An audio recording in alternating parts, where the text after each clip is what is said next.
Hello students, how are you all? I hope you all are all fine during lockdown. Okay. So आपका जो chapter number 1 है उसका मैंने आपके साथ डिस्कस करा था। अब नेक्स्ट उसके क्वेश्चन आंसर जो हैं वो मैं आपके साथ डिस्कस करूँगी और उसका PDF आपको सेंड हो जाएगा। ओके। तो इसकी जो क्वेश्चन आंसर हैं ऊपर जो सेकंड क्वेश्चन देखिए अभ्यास में निम्नलिखित प्रश्नों के उत्तर दीजिए। जैसे पहला है इसका ये प्रार्थना छात्रों को टेप रिकॉर्ड या मोबाइल के जरिए सुनाइए और इसका समूह गान करवाइए। तो इसको आप अपने यूट्यूब में देख सकते हैं, उसमें इसका एक एज सॉन्ग होगा वो आप लोग सुन सकते हैं ना। नेक्स्ट इसका देखिए क्वेश्चन आंसर, आपके मत में सृष्टि में सर्वोपरि कौन है और क्यों? तो मेरे मत से सृष्टि में सर्वोपरि ईश्वर ही है, क्योंकि वह सर्वशक्तिमान है। वह जिसे बचाना चाहे उसे कोई नहीं मार सकता है और जिसे वह मारना चाहे उसे कोई बचा नहीं सकता। इसीलिए ईश्वर जो है वो सर्वोपरि है। ओके। आप भगवान से क्या प्रार्थना करते हैं? तो हम जो है वो भगवान से क्या प्रार्थना करते हैं? हम भगवान से ये प्रार्थना करते हैं कि हे भगवान, अपनी जो कृपा दृष्टि है वो हमेशा लोगों पर बनाए रखना। लोग किस भी हालत में हों लेकिन तुम हमेशा उनकी खबर रखना। आप ईश्वर से प्रार्थना किस समय करते हैं और क्यों? तो मैं सुबह उठती हूँ तब रात को सुबह जब हम उठते हैं तभी या फिर रात को सोने से के समय ईश्वर की प्रार्थना जो है वो हम करते हैं। तो मुझे तो यही समय अच्छा लगता है कि सुबह जब हम उठते हैं तब हम भगवान का नाम लेते हैं और जब रात को हम सोते हैं तब भी हम ईश्वर को याद करके ही सोते हैं।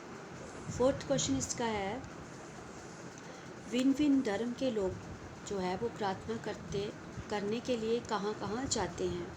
तो भिन्न भिन्न धर्मों के लोग अपने अपने पूजा स्थानों में पूजा करने के लिए, प्रार्थना करने के लिए जाते हैं। जैसे हिंदू मंदिर में जाते हैं ना, मुसलमान जो है वो मस्जिद में जाते हैं, ईसाई चर्च में जाते हैं, सिख जो है गुरुद्वारा में अपना जो प्रार्थना करने के लिए जाते हैं। इसी तरह जो पारसी लोग हैं वो अग्यारी में प्रार्थना करने जाते हैं। अग्यारी शब्द जो है आप लोगों के लिए एक नया शब्द है। तो ये पारसी लोगों की जो प्रार्थना, जो पूजा का स्थल है उसे कहा जाता है अग्यारी, जहाँ पर हमेशा आग जलती रहती है, इसलिए उस स्थान को अग्यारी कहा जाता है। ओके।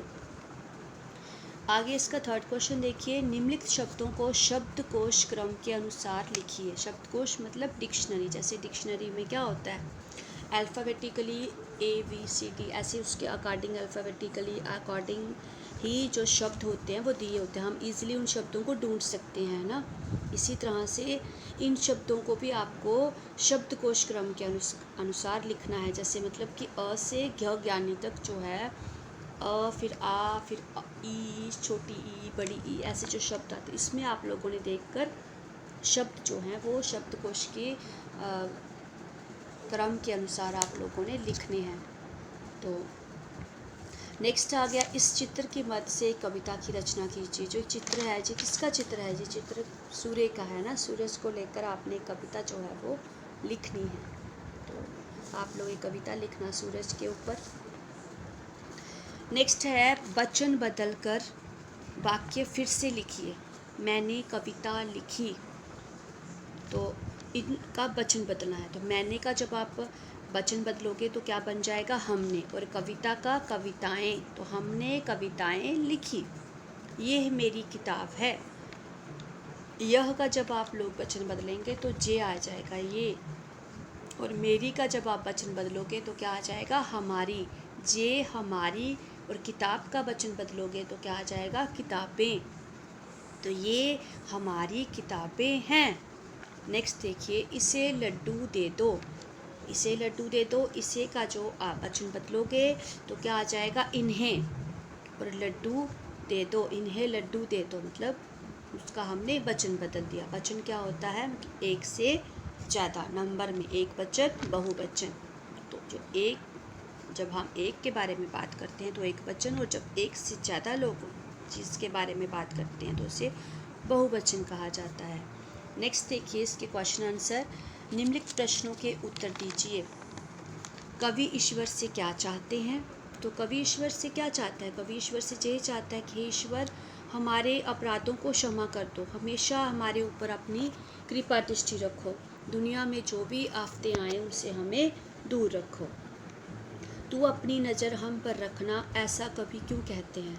कवि जो है भगवान को ऐसा क्यों कहते हैं कि तू हमेशा हमारे ऊपर अपनी नज़र रखना? इसीलिए कहते हैं कवि कि हे ईश्वर, हम तुम्हारी इच्छा से ही हमने इस दुनिया में हम आए हैं, हमने इस दुनिया में जन्म लिया है, तो तुम्हारी कृपा से ही हमने शरीर और ये प्राण हमने पाए हैं, इसलिए हम तुम्हारे ही भरोसे पर हैं और तुम ही हमारे रखवाले हो। इसलिए प्रभु हमेशा हमारे ऊपर अपनी कृपा दृष्टि, जहाँ अपनी नज़र हमारे ऊपर बनाए रखना। कवि किसे सबसे ताकतवर मानते हैं और क्यों? तो कवि ईश्वर को ही सबसे ताकतवर मानते हैं, क्योंकि जो ईश्वर है वो सर्वशक्तिमान है, वो कुछ भी कर सकते हैं, क्योंकि हमारा जीवन, हमारी मृत्यु सब जो है ईश्वर के हाथ में है। इसलिए हमारे ऊपर जब भी कोई आफत आती है तो उस आफत को भी वो ईश्वर ही दूर करते हैं, इसीलिए कवि ईश्वर को सबसे ताकतवर मानते हैं। कवि खुद से क्या कहना चाहते हैं? कवि खुद से क्या कहना चाहिए?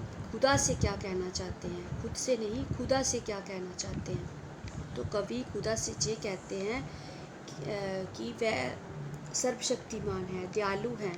हम सभी लोग ईश्वर के सामने सिर झुकाकर खड़े हैं और सब पर हमारी जो प्रभु है वो हमारे ऊपर अपनी कृपा दृष्टि बनाए रखी है। प्रभु ने हमारे ऊपर अपनी कृपा दृष्टि बनाए रखी है और हमारे ऊपर जो विपदाएं आ रही हैं वो भी प्रभु ने दूर की है। तो खुद नहीं है जी, जहाँ पे आएगा कवि खुदा से क्या कहना चाहते हैं।